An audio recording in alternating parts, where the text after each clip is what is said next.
Hello hi friends, welcome back to my YouTube channel. ಮಹಿಳೆಯರೇ, ನಿಮಗಾಗಿ ಕೆಲವೊಂದು ಅಡುಗೆ ಮನೆಯ ಟಿಪ್ಸ್ಗಳು.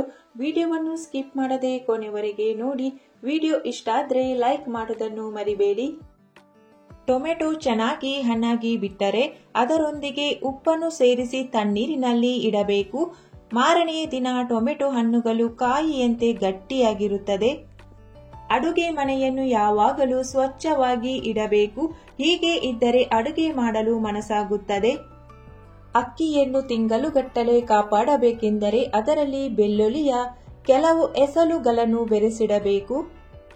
ಮೊಟ್ಟೆಯಿಂದ ಆಮ್ಲೆಟ್ ಮಾಡುವಾಗ ಸ್ವಲ್ಪ ಕಡಲೆ ಹಿಟ್ಟನ್ನು ಸೇರಿಸಿದರೆ ಆಮ್ಲೆಟ್ ಬಹಳ ರುಚಿಕರವಾಗಿರುತ್ತದೆ.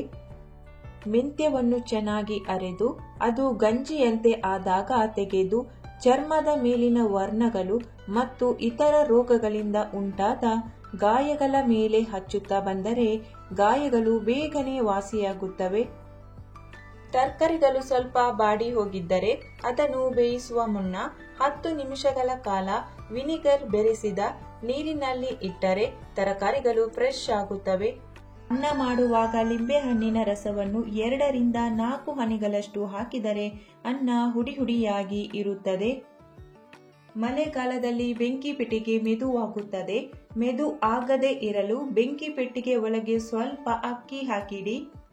ಡಸ್ಟ್ ಬಿನ್ ತುಂಬಾ ವಾಸನೆ ಇದ್ದರೆ ಕಲ್ಲುಪ್ಪು ಹಾಕಿ ಅದರ ಮೇಲೆ ನ್ಯೂಸ್ ಪೇಪರ್ ಅನ್ನು ಹಾಕಿ ಅದರ ಮೇಲೆ ಕಸ ತುಂಬುವ ಬ್ಲ್ಯಾಕ್ ಕವರ್ ಹಾಕಿ. ಯಾವಾಗಲೂ ಗ್ಯಾಸ್ ಅನ್ನು ರಾತ್ರಿ ಹೊತ್ತು ನೀಟಾಗಿ ಒರೆಸಿ ಸ್ವಚ್ಛವಾಗಿ ಇಡಿ. ಹೀಗಿದ್ದರೆ ಬೆಳಿಗ್ಗೆ ಅಡುಗೆ ಮಾಡಲು ಸುಲಭವಾಗುತ್ತದೆ. ಇಡ್ಲಿ ಮಾಡಲು ಅಕ್ಕಿಯನ್ನು ಬಿಸಿ ನೀರಿನಲ್ಲಿ ನೆನೆ ಹಾಕಿದರೆ ಅದರಿಂದ ತಯಾರಿಸುವ ಇಡ್ಲಿಯು ಮೆತ್ತಗೆ ಹೂವಿನ ಹಾಗೆ ಇರುತ್ತದೆ. ದೋಸೆ ಮಾಡುವ ಮೊದಲು ತವಕ್ಕೆ ನೀರು ಹಚ್ಚಿ ಹಿಟ್ಟನ್ನು ಹರಡಿದರೆ ದೋಸೆ ತೆಳ್ಳಗೆ ಆಗುತ್ತದೆ.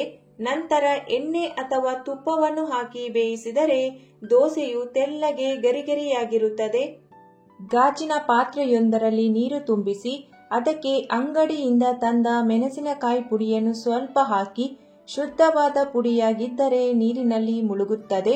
ಬಣ್ಣ ಹಾಕಿದ ಮರದ ಹೊಟ್ಟಾಗಿದ್ದರೆ ನೀರಿನ ಮೇಲೆ ತೇಲುತ್ತದೆ. ನೀರು ಕೆಂಪು ಬಣ್ಣಕ್ಕೆ ತಿರುಗುತ್ತದೆ. ಪುಡಿ ಶುದ್ಧವಾಗಿದ್ದರೆ ನೀರಿನ ಬಣ್ಣ ಬದಲಾಗುವುದಿಲ್ಲ. ಅಡುಗೆ ಅನಿಲ ಸಂಪರ್ಕ ಇರುವ ಸ್ಟವ್ ಅನ್ನು ಉರಿಯುತ್ತಿರುವಾಗ ಅದಕ್ಕೆ ಸಂಬಂಧಿಸಿದ ಗ್ಯಾಸ್ ಸಿಲಿಂಡರ್ ಅನ್ನು ಮಕ್ಕಳಾಗಲಿ ದೊಡ್ಡವರಾಗಲಿ ಯಾವುದೇ ಕಾರಣಕ್ಕೂ ಅಲುಗಾಡಿಸಬಾರದು. ಆಲೂಗಡ್ಡೆ ಸಿಹಿ ಎನಿಸಿದರೆ ಅವುಗಳನ್ನು ಕಟ್ ಮಾಡಿ ಸ್ವಲ್ಪ ಹೊತ್ತು ಉಪ್ಪಿನ ನೀರಿನಲ್ಲಿ ಇಟ್ಟರೆ ಸಿಹಿತನ ಎಲ್ಲ ಹೋಗಿಬಿಡುತ್ತದೆ. ಚಪಾತಿ ಮೃದುವಾಗಿ ಚೆನ್ನಾಗಿ ಉಬ್ಬಿಕೊಂಡು ಬರಬೇಕು ಎಂದರೆ ಹಿಟ್ಟನ್ನು ಕಲಸುವಾಗ 1 ಚಮಚ ಅಡುಗೆ ಎಣ್ಣೆ ಅಥವಾ ತುಪ್ಪ ಯಾವುದನ್ನಾದರೂ ಬಳಸಬಹುದು. ಉಗುರು ಬಿಸಿ ನೀರನ್ನು ಬಳಸಿ ಚಪಾತಿಗೆ ಹಿಟ್ಟನ್ನು ಕಲಿಸುವುದರಿಂದ ಚಪಾತಿ ಉಬ್ಬಿಕೊಂಡು ಮೃದುವಾಗಿ ಬರುತ್ತದೆ. ಫ್ರಿಡ್ಜ್ನಲ್ಲಿ ಇಟ್ಟ ಲಿಂಬೆಹಣ್ಣು ಗಟ್ಟಿಯಾಗಿದ್ದರೆ ಅದರ ರಸ ಸಂಪೂರ್ಣ ಬಿಡುವುದಿಲ್ಲ. ರಸ ಸಂಪೂರ್ಣವಾಗಿ ಬಿಡಲು ಬಿಸಿ ನೀರಿನಲ್ಲಿ 5 ನಿಮಿಷ ಮುಳುಗಿಸಿ ಇಡಿ. ಅಡುಗೆ ಮನೆಯಲ್ಲಿ ಈರುಳ್ಳಿ ಸಿಪ್ಪೆ, ಆಲೂಗಡ್ಡೆ ಸಿಪ್ಪೆ, ತರಕಾರಿ ಸಿಪ್ಪೆ, ಟೀ ಪೌಡರ್ ಹಾಗೆ ಇನ್ಯಾವುದಾದರೂ ಉಳಿದರೆ ಬಿಸಾಡದೆ ಅದನ್ನು ಒಂದು ಕಂಟೈನರ್ನಲ್ಲಿ ಹಾಕಿ ಸ್ವಲ್ಪ ನೀರನ್ನು ಹಾಕಿ ಮುಚ್ಚಿಟ್ಟು ಅದನ್ನು ನಿಮ್ಮ ಮನೆಯಲ್ಲಿರುವ ಹೂವಿನ ಗಿಡಗಳಿಗೆ ಗೊಬ್ಬರದ ರೂಪದಲ್ಲಿ ಬಳಸಬಹುದು. ಚಪಾತಿ ಮಾಡುವಾಗ ಪ್ರತಿ ಬಾರಿಯೂ ನೀವು ಹಿಟ್ಟು ಕಲಸಬೇಕು. ಅದರ ಬದಲಿಗೆ ಒಮ್ಮೆ ಹೆಚ್ಚಾಗಿ ಚಪಾತಿ ಹಿಟ್ಟನ್ನು ಮಾಡಿ ನಿಮಗೆ ಬೇಕಾದಷ್ಟನ್ನು ಮಾತ್ರ ತೆಗೆದುಕೊಂಡು ಉಳಿದದನ್ನು ಜಿಪ್-ಲಾಕ್ ಬ್ಯಾಗಿನಲ್ಲಿ ಹಾಕಿಡಿ. ಇದನ್ನು ನೀವು 4 ದಿನಗಳವರೆಗೆ ಸ್ಟೋರ್ ಮಾಡಿ ಇಡಬಹುದು. ಅಕ್ಕಿ ಬೂಸ್ಟ್ ಹಿಡಿಯದಂತೆ ಇರಲು ಅಕ್ಕಿಯ ಡಬ್ಬದೊಳಗೆ ಸ್ವಲ್ಪ ಕರಿಬೇವು ಸೊಪ್ಪು ಹಾಕಿ ಇಡಿ. ಇದರಿಂದ ಅಕ್ಕಿ ಬೂಸ್ಟ್ ಹಿಡಿಯುವುದಿಲ್ಲ. ಕೈಗಳಿಗೆ ಕೊಬ್ಬರಿ ಎಣ್ಣೆ ಹಚ್ಚಿಕೊಂಡು ಹಸಿ ಮೆಣಸಿನಕಾಯಿ ಹೆಚ್ಚಿದರೆ ಕೈಗಳು ಉರಿಯುವುದಿಲ್ಲ. ಪಲಾವ್ ಮಾಡುವಾಗ ಮೊದಲು ಬಾಸುಮತಿ ಅಕ್ಕಿಯನ್ನು ಸ್ವಲ್ಪ ಹೊತ್ತು ನೀರಿನಲ್ಲಿ ನೆನೆಸಿಟ್ಟು ನೀರು ಬಸಿದು 3-4 ನಿಮಿಷ ಹಾಗೆ ಬಿಟ್ಟು ನಂತರ ಪಲಾವ್ ಮಾಡಿದರೆ ಅನ್ನ ಮುದ್ದೆ ಆಗುವುದಿಲ್ಲ. ಆಲೂಗಡ್ಡೆ ಸಿಪ್ಪೆಯನ್ನು ಬೇಗ ತೆಗೆಯಲು ಬೇಯಿಸುವಾಗ ಸ್ವಲ್ಪ ಉಪ್ಪನ್ನು ಸೇರಿಸಿದರೆ ಆಲೂಗಡ್ಡೆ ಸಿಪ್ಪೆಯನ್ನು ಬೇಗ ತೆಗೆಯಬಹುದು. ಫ್ರಿಡ್ಜ್ನಲ್ಲಿ ಇಟ್ಟ ತರಕಾರಿಗಳು ಫ್ರೆಶ್ ಆಗಿರಲು ಒಂದು ಡಬ್ಬದಲ್ಲಿ ತರಕಾರಿಗಳನ್ನು ಹಾಕಿ ಮೇಲೆ ಕೆಳಗೆ 2 ಕಡೆಯೂ ಟಿಶ್ಯೂ ಪೇಪರ್ ಅನ್ನು ಹಾಕಿ ಇಟ್ಟರೆ ತರಕಾರಿಗಳು ಫ್ರೆಶ್ ಆಗಿ ಇರುತ್ತವೆ. ಹೆಣ್ಣು ಮಕ್ಕಳು 1 ವಾರಕ್ಕೆ ಬೆಳಿಗ್ಗೆ ಏನೇನು ಅಡುಗೆ ಮಾಡಬೇಕು ಅಂತ ಲಿಸ್ಟ್ ಮಾಡಿಕೊಳ್ಳಿ. ಅದಕ್ಕೆ ಬೇಕಾದ ಪದಾರ್ಥಗಳನ್ನು ತಂದು ಇಟ್ಟುಕೊಳ್ಳಿ. ಹೀಗೆ ಮಾಡುವುದರಿಂದ ಅಡುಗೆ ಮಾಡಲು ಅದು ಇಲ್ಲ ಇದು ಇಲ್ಲ ಅಂತ ಯೋಚನೆ ಮಾಡುವುದು ತಪ್ಪುತ್ತದೆ. ರಾತ್ರಿ ಹೊತ್ತು ಬೆಳಿಗ್ಗೆ ಅಡುಗೆ ಏನು ಮಾಡಬೇಕು ಅಂತ ಮೊದಲೇ ಯೋಜನೆ ಮಾಡಿ ಅದಕ್ಕೆ ಬೇಕಾದ ಪದಾರ್ಥಗಳನ್ನು ತಯಾರಿ ಮಾಡಿ ಇಡಬೇಕು. ಹೀಗೆ ಮಾಡುವುದರಿಂದ ಅಡುಗೆ ಮಾಡಲು ಸುಲಭವಾಗುತ್ತದೆ. ಬೆಳ್ಳಿ ಪಾತ್ರೆಗಳನ್ನು ವಿಭೂತಿಯಿಂದ ಮತ್ತು ಸ್ಟೀಲ್ ಪಾತ್ರೆಗಳನ್ನು ಗೋಧಿ ಹಿಟ್ಟಿನಿಂದ ತಿಕ್ಕಿ ತೊಳೆದರೆ ಅವುಗಳಲ್ಲಿ ಅಂಟಿದ ಜಿಡ್ಡು ಹೋಗಿ ಪಾತ್ರೆಗಳು ಹೊಳೆಯುತ್ತವೆ. ದ್ರಾಕ್ಷಿ, ಟೊಮ್ಯಾಟೊ, ಕಿತ್ತಳೆ ಹಣ್ಣುಗಳನ್ನು ಕುದಿಯುವ ನೀರಿನಲ್ಲಿ 2 ನಿಮಿಷಗಳ ಕಾಲ ಇಟ್ಟು ನಂತರ ತಣ್ಣೀರಿಗೆ ಹಾಕಿದರೆ ಸಿಪ್ಪೆಯನ್ನು ಸುಲಭವಾಗಿ ತೆಗೆಯಬಹುದು. ಆಲೂಗಡ್ಡೆ ಬೇಯಿಸಿದ ನೀರಿನಿಂದ ಬೆಳ್ಳಿ ಮತ್ತು ಇತರ ಪಾತ್ರೆಗಳನ್ನು ತೊಳೆದರೆ ಸ್ವಚ್ಛವಾಗುತ್ತವೆ. ಗಾಜಿನ ಲೋಟಕ್ಕೆ ಬಿಸಿ ಬಿಸಿ ನೀರು, ಕಾಫಿ, ಟೀ ಹಾಕುವ ಮುಂಚೆ ಆ ಲೋಟಕ್ಕೆ 1 ಚಮಚ ಹಾಕಿ. ಹೀಗೆ ಮಾಡಿದರೆ ಗಾಜಿನ ಲೋಟ ಒಡೆಯುವುದಿಲ್ಲ. ಟೀ ಪೌಡರ್ ಅನ್ನು ಗಾಜಿನ ಜಾರಿನಲ್ಲಿ ಹಾಕಿಟ್ಟರೆ ಟೀ ರುಚಿ ಹೆಚ್ಚುತ್ತದೆ. ಟೀ ಕುದಿಯುವಾಗ ಏಲಕ್ಕಿ ಸಿಪ್ಪೆ ಹಾಕಿದರೆ ಟೀ ರುಚಿ ಇನ್ನೂ ಜಾಸ್ತಿ ಆಗುತ್ತದೆ. ದಿನ ಮಿಕ್ಸಿ ಜಾರನ್ನು ಬಳಸಿ.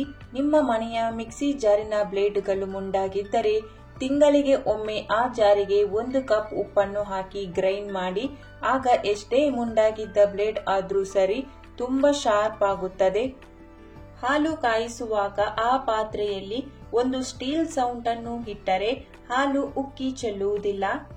ಕಡ್ಗೋಲನ್ನು ಬಿಸಿ ನೀರಿನಲ್ಲಿ ಒಮ್ಮೆ ನೆನೆಸಿ ನಂತರ ಮಜ್ಜಿಗೆ ಕಡೆದರೆ ಅದಕ್ಕೆ ಬೆಣ್ಣೆ ಅಂಟುವುದಿಲ್ಲ.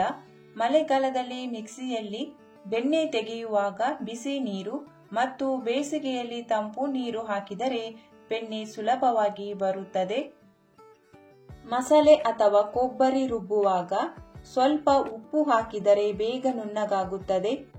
ಕರ್ಪೂರವನ್ನು ಪುಡಿ ಮಾಡಿ ಸ್ವಲ್ಪ ನೀರಿನಲ್ಲಿ ಮಿಕ್ಸ್ ಮಾಡಿ ನೀವು ಮನೆ ಒರೆಸಿದರೆ ನಿಮ್ಮ ಮನೆಯಲ್ಲಿ ಇರುವೆ ಜಿರಳೆ ಬರುವುದಿಲ್ಲ ಮತ್ತು ಟೈಲ್ಸ್ಗಳು ಚೆನ್ನಾಗಿ ಸ್ವಚ್ಛವಾಗಿ ಹೊಸದರಂತೆ ಕಾಣಿಸುತ್ತವೆ.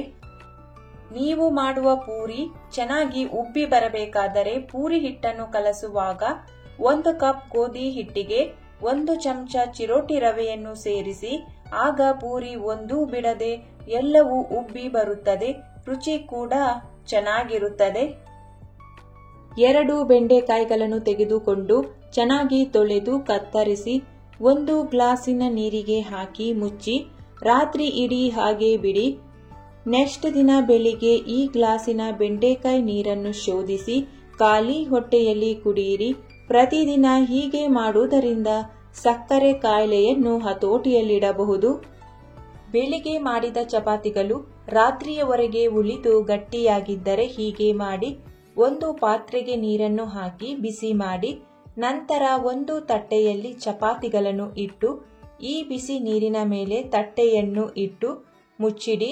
ಇದನ್ನು ಹಬೆಯಲ್ಲಿ 3 ರಿಂದ 4 ನಿಮಿಷಗಳವರೆಗೆ ಬಿಸಿ ಮಾಡಿ. ಹೀಗೆ ಮಾಡುವುದರಿಂದ ಚಪಾತಿಗಳು ತುಂಬಾನೇ ಮೃದುವಾಗುತ್ತದೆ. ತುಪ್ಪವನ್ನು ಬಹಳ ಸಮಯದವರೆಗೆ ಕೆಡದ ಹಾಗೆ ಇಡಬೇಕಾದರೆ ತುಪ್ಪಕ್ಕೆ 4 ರಿಂದ 5 ಲವಂಗವನ್ನು ಸೇರಿಸಿ ಇಡಿ.